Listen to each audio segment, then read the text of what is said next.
أهلا طلاب وطالبات الصف الأول الإعدادي. معادنا دلوقتي مع الجزء الثاني من الرياضيات وهو الهندسة. الدرس الأول عندنا بنتكلم فيه عن شوية مفاهيم هندسية لازم تكونوا عارفينها قبل ما نبدأ الهندسة. أول حاجة عندنا حاجة اسمها القطعة المستقيمة. القطعة المستقيمة دي بيكون عبارة عن خط ليه بداية وليه نهاية. البداية والنهاية بكون عارفهم. زي ايه يا مستر؟ انا عندي القلم ده.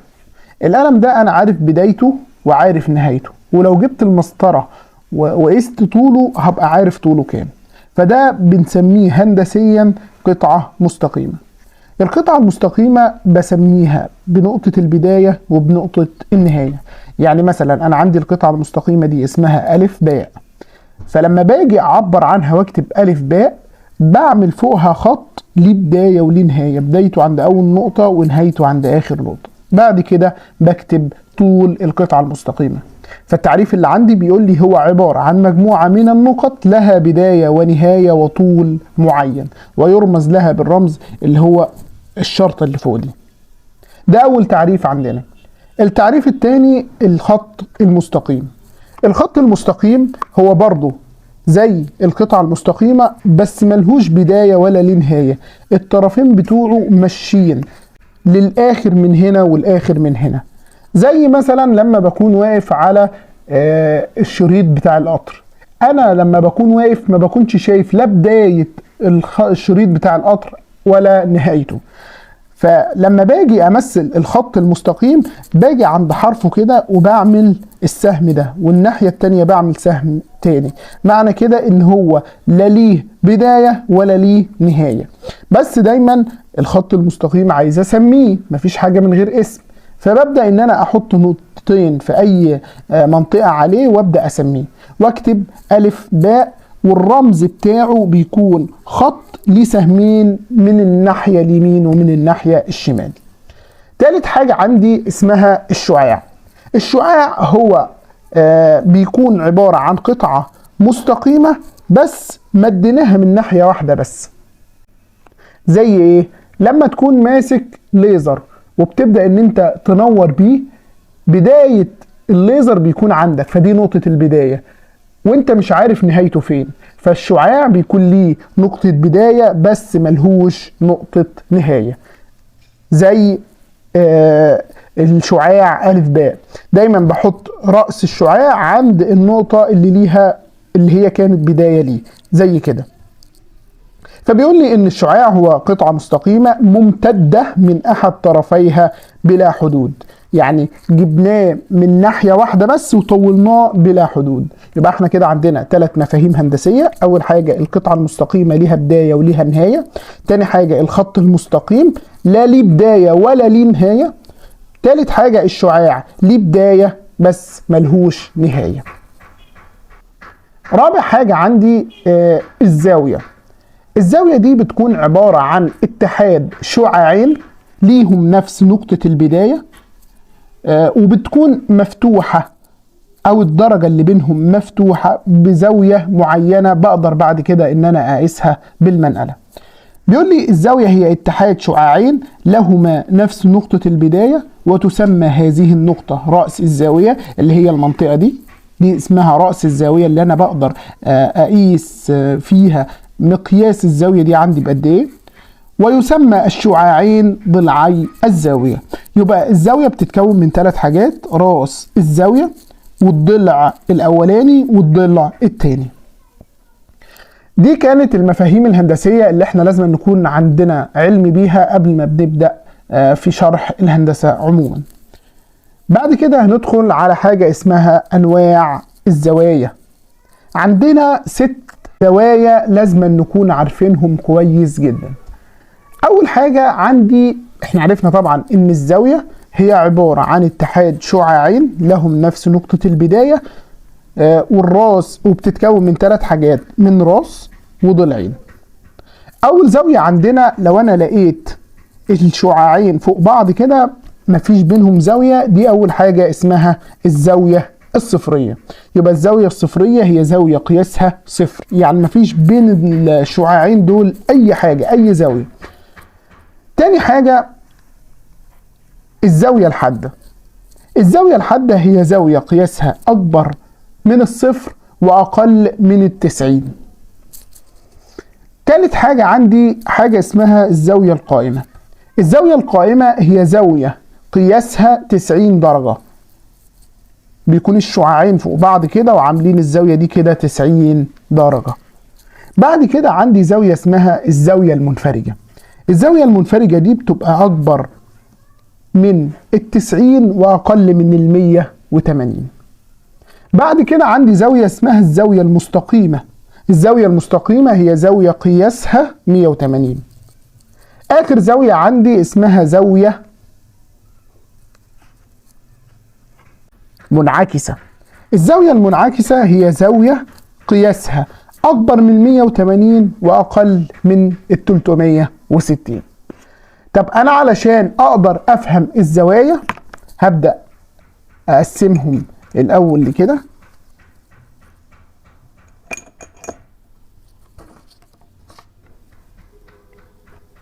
ادي الشعاع الاولاني وده الشعاع التاني. طبعا لو وقف هنا هتكون زاوية اسمها زاوية قائمة اللي قياسها 90، ولو بقى قصاد الشعاع التاني كده على نفس الاستقامة هتبقى اسمها زاوية مستقيمة اللي هي قياسها 180. فانا بتحكم بالشعاع من هنا. لو كان الشعاع ده فوق ده اسمها زاوية صفرية، يعني مش عاملين اي زاوية ما بينهم.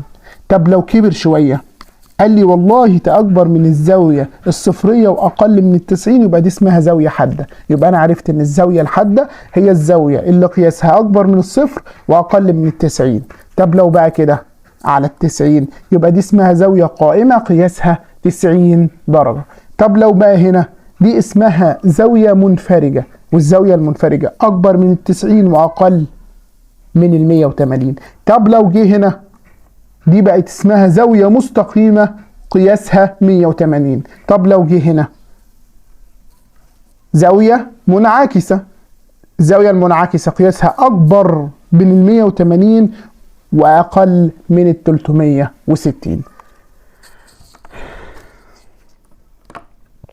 يبقى احنا عرفنا ان الزاوية الصفرية هي زاوية قياسها صفر.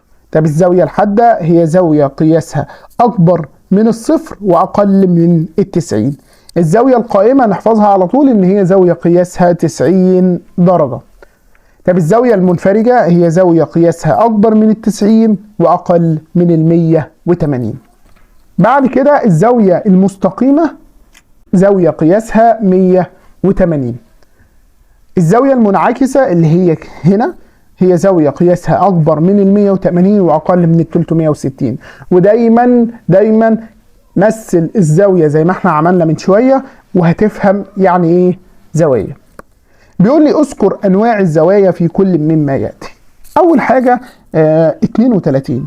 أبص هي ال 32 دي أكبر من كام وأقل من كام؟ والله أنا لقيت إن الزاوية 32 دي أكبر من الصفر وأقل من 90، إذا دي زاوية حادة. طب الزاوية 90 دي زاوية قائمة. طب 180 وربع، احنا عرفنا ان لو هي 180 بس هيبقى اسمها زاوية مستقيمة. طب هنا 180 وربع يعني اكبر من ال 180 واقل من ال 360 فاسمها زاوية منعكسة. هنا بيقول لي ان الزاوية قياسها 180، عرفنا ان الزاوية اللي قياسها 180 دي اسمها زاوية مستقيمة. طب الزاوية اللي قياسها 150، ال 150 دي اكبر من ال 90 واقل من ال 180 تبقى اسمها زاوية منفرجة. هنا بيقول لي انا عندي زاوية قياسها 89 درجة، الدايرة الصغيرة اللي فوق دي اسمها درجة اللي عاملة زي الخمسة، و60 دقيقة.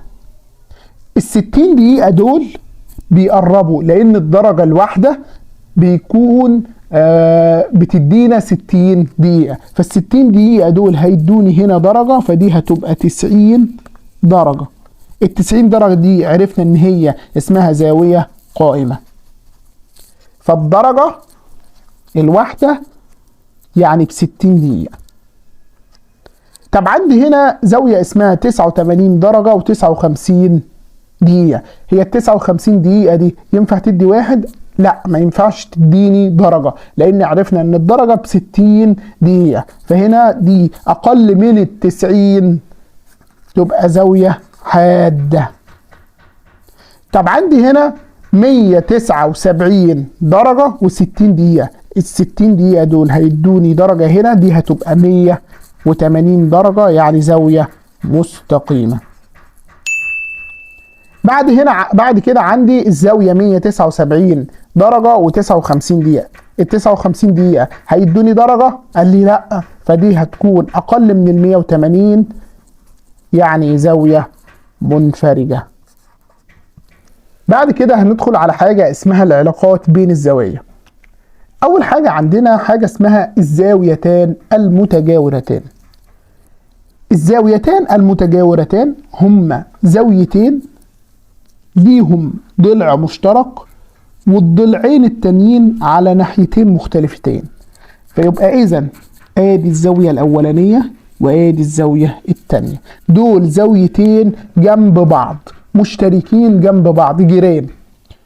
فبيقول لي يقال لزاويتان أنهما متجاورتان إذا اشتركتا في رأس وضلع. آدي الرأس المشترك بينهم وآدي الضلع المشترك، وكان الضلعان الآخران، آدي ضلع وآدي ضلع، في جهتين مختلفتين من الضلع المشترك. آدي الضلع المشترك في ضلع الناحية دي وآدي الضلع الناحية التانية. فأنا بقول على الزاويتين دي ودي إن هما زاويتان متجاورتان.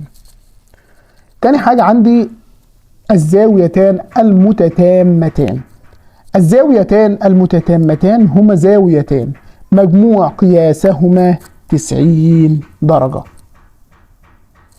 بعد كده عندي حاجة اسمها الزاويتان المتكاملتان، يعني بيكملوا بعض. بيقول لي هما زاويتان مجموع قياسهما 180 درجة. يعني أنا لو عندي ادي زاوية قائمة وفي شعاع كده في النص، شايف الزاوية دي؟ الزاوية دي اللي بيتممها علشان توصل ل90 دي اسمها زاوية متممة. طب في الزاوية المستقيمة، ادي الزاوية المستقيمة، لو عندي شعاع هنا كده مثلا،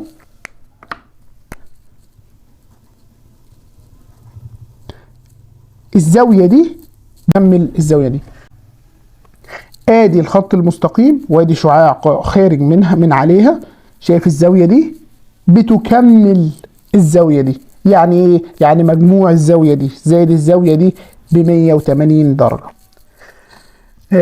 عندنا شوية أمثلة نحلهم مع بعض علشان نفهم الزاويتان المتتامتان والمتكاملتان. أول حاجة بيقول لي الزاوية التي قياسها 75 درجة بتتمم زاوية قياسها كام؟ طالما قال لي تتمم يعني ناقص لها كام علشان توصل ل90، فاطرح 90 من ال75 هيتفضل عندي 15 درجة. وبعد كده وبيقول لي ان الزاوية دي برضه بتكمل يعني توصل ل180. ازاي؟ يبقى اطرح ال75 من ال180 هيتفضل عندي 105. بعد كده بيقول لي اوجد الزاوية المتممة للزاوية 39.5. يعني ايه المتممة؟ عايز اوصل دي ل90، فاطرحها من ال90، اطرح 39.5 من ال90، اجي اطرحهم من بعض هيطلع عندي الفرق بينهم 50 درجة ونص. بعد كده بيقول لي الزاوية المكملة لزاوية 180. يعني ايه مكملة؟ يعني علشان اوصلها ل 180 فاطرح 180 من ال 180 فهيطلع صفر. يبقى الزاوية المكملة لزاوية 180 هي الصفر. عايزك تبدأ تحاول ان انت تحل بنفسك الامثلة دي وفي الكراسة بتاعة الحصة وتشوف الإجابة بتاعتها.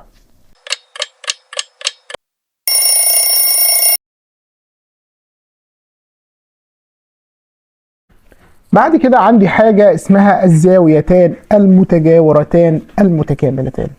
احنا عرفنا مع بعض ان الزاويتان المتجاورتان هما زاويتين جنب بعض ليهم ضلع مشترك وراس مشتركة، والضلعين التانيين على ناحيتين مختلفتين من الضلع المشترك. طب ايه الزاويتان المتجاورتان المتكاملتان؟ عرفنا برضو ان المتكاملتان يعني مجموع الزاويتين مع بعض ب 180 درجة. قال لي ان الزاويتين المتجاورتان المتكاملتان هما زاويتين جنب بعض هما الحادثتان من تقاطع مستقيم وشعاع. الشعاع ده نقطة بدايته تقع على هذا المستقيم، فالزاويتين دول هيكونوا متكاملتان. يعني أنا عندي خط مستقيم في شعاع جه واترسم من عليه. عرفنا ان الخط المستقيم ده قياس الزاوية اللي عليه بتكون 180، فلما الشعاع ده هيترسم عليه هيعمل زاويتين. الزاويتين دول ادي اول زاوية والزاوية التانية، لما اجي اجمعهم مع بعض هيكونوا 180. طب مثلا انا عندي الزاوية دي ب 135، عايز اجيب الزاوية التانية، يبقى اقول 180 ناقص 135 هيساوي 10 ناقص 5 5 7 ناقص 3 4، يبقى 45 درجة. يبقى الزاوية دي ب 45 درجة. بيقول لي أكمل. أنا عايز أجيب قياس. دايما في الهندسة بيكون عندنا اختصارات علشان ما نقعدش نكتب كتير. دايما في علوم الرياضيات إطلاقا بنحاول ان احنا نختصر الكلام بدل ما نكتب كلام كتير، وبنستخدم رموز بتدلل لنا على الحاجات اللي احنا عايزين نعبر عنها. يعني هنا مثلا الكلمة دي او الحرف ده اسمه قياس، اختصار لكلمة قياس خدنا منه اول حرف اللي هو القاف. دي اسمها او بتدل على رمز الزاوية. بيقول لي قياس زاوية د م ب، د م ب اللي هي دي. الزاوية دايما بتتكون من 3 رؤوس علشان اعرف اقرأها، د م ب، والمنطقة اللي انا عايز اقرأ من عندها بتكون في النص. احنا عرفنا ان ده خط مستقيم، يعني قياس الزاوية دي كلها ب 180. انا معايا من ال 180 150. طب دي هتبقى بكام؟ اقول له والله 180 ناقص 50، 8 ناقص 5 3، يبقى الزاوية دي ب 130. هنا بيقول لي ان انت عندك برضو خط مستقيم بس فيه هنا شعاعين عاملين 3 زوايا، دي الزاوية الاولانية والزاوية الصغيرة دي والزاوية الثالثة.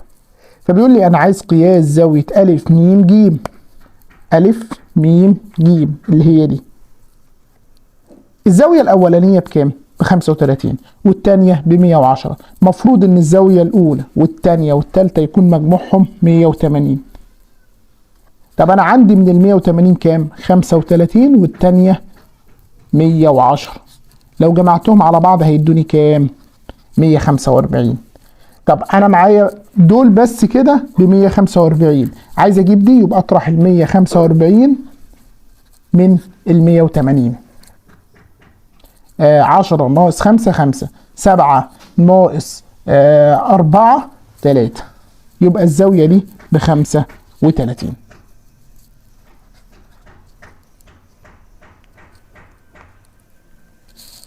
بعد كده عندي حاجة اسمها الضلعان المتطرفان لزاويتان متجاورتان. بيقول لي لو انا عندي خط مستقيم وفي شعاع مرسوم من عليه، لو جيت لقيت فيه زاويتين عندي مثلا واحدة 50 واحدة 130 وجمعتهم ولقيت ان المجموع بتاعهم 180، يبقى اذا المستقيم او الخط المستقيم ده هيكون قياس الزاوية بتاعته 180. فهيكون المستقيم اللي اسمه أ ج على استقامة واحدة. إذا كانت الزاويتان المتجاورتان متكاملتان يعني مجموعهم 180، فإن ضلعيهما المتطرفان يكونان على استقامة واحدة. ادي اول زاوية ليها ضلعين، وادي الزاوية التانية. لو جيت ان لقيت ان مجموع الزاويتين دول 180، فاذا الضلع ده والضلع ده على استقامة واحدة، يعني عاملين خط مستقيم مع بعض. عندي امثلة بيقول لي اذكر هل باء الف وباء ج على استقامة واحدة ام لا ولماذا. ادي باء الف وادي باء ج، وانا عندي زاويتين. لو جمعت الزاويتين دول ولقيتهم ان مجموعهم 180، يبقى اذا دول على استقامة واحدة. تعال نجمع الزاويتين. 55 زائد 125، 5 و5 10، صفر ومعانا الواحد، واحد على الخمسة 6، 6 و2 8، والواحد ينزل، يبقى الزاوية دي ب 180، يبقى إذا دول على استقامة واحدة. تعالى هنا حاطط لي عندي كام زاوية؟ 1 2 3 4، وحاطط لي في كل واحدة منهم نجمة. معنى كده إيه؟ معنى كده إن الزاوية دي قد دي قد دي قد دي. طب دي ب 44، يبقى دي ب 44، ودي ب 44، ودي ب 44. اجي اقول 44 اجمعهم كلهم مع بعض. هما كام زاوية عندي؟ 1 2 3 4، يبقى اضربهم في 4. 4 في 4 ب 16، 6 ومعانا الواحد، و4 و4، 4 في 4 ب 16، و1 17. لقيت ان مجموعهم كلهم مع بعض 176 درجة، فاذا دول ان شعاع باء الف وباء ج مش على استقامة واحدة. ليه مش على استقامة واحدة؟ لان لما انا جمعت الزوايا كلها مع بعض كان مجموعهم مش 180، اقل من 180. عايزك تحل لي الامثلة دي في الكراسة بتاعة الواجب بتاعتنا، وبعد كده تبص على الاجابة بتاعتها.